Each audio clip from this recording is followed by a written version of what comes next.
number 3, also known as Samuel Chambray, and I'm from Montreal-Ottawa Conference. And I'm Agent 13, also known as Jacob Kenzie, and I'm from BC Conference.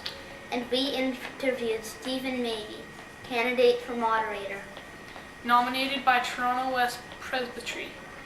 Stephen Mabee, your next moderator.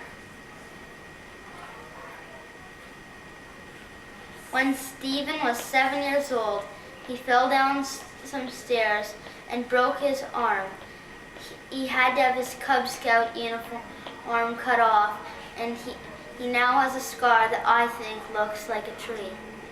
Unfortunately, Stephen was unable to pass our test of crossing his eyes. However, he did show us that he can touch his tongue to his nose. If Stephen had a superpower, he would like to psychically guess the needs of others so that he could help them immediately. Stephen knew he wanted to be a minister from the age of 14. His favorite ice cream is butterscotch, and his favorite junk food is French fries.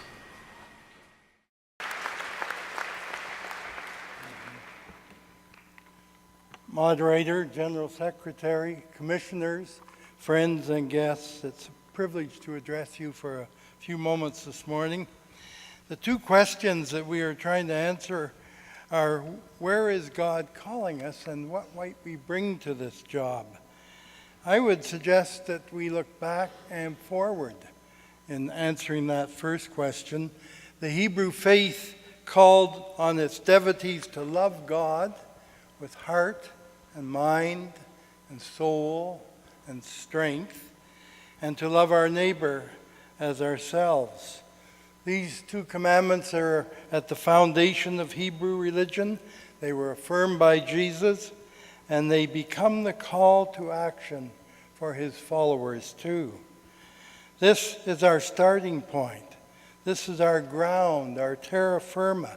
It's the place we can step back to when we get confused and when we feel lost. But how do you love God, this ineffable God? I like a lot what Carl Jung once said of his moments of being confronted by the deep reality of God. He said, I really don't believe in God so much as I know God.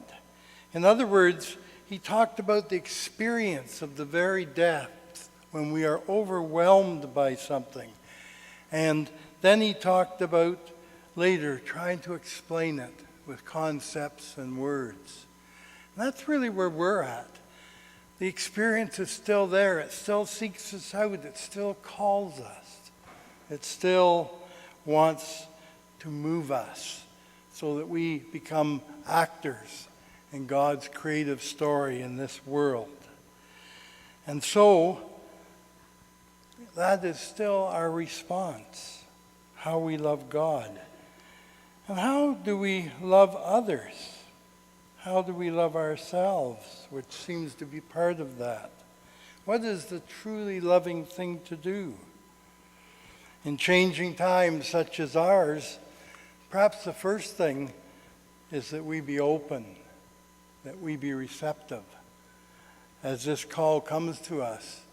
And as we find ourselves changing, as this church has changed about many things over the years, and looked at new relationships with women, with gays and lesbians, with the world, with other faiths, we need to be open and to discover the wonder which comes to us in those special moments from time to time.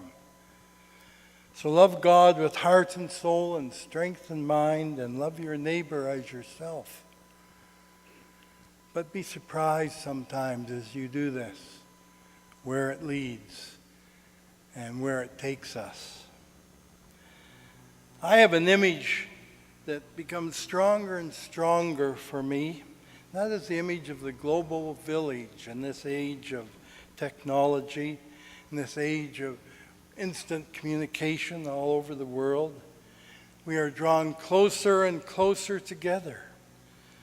And now we're being challenged because of our closeness to build intercultural community using the tools of modern technology and the insights of ancient faith.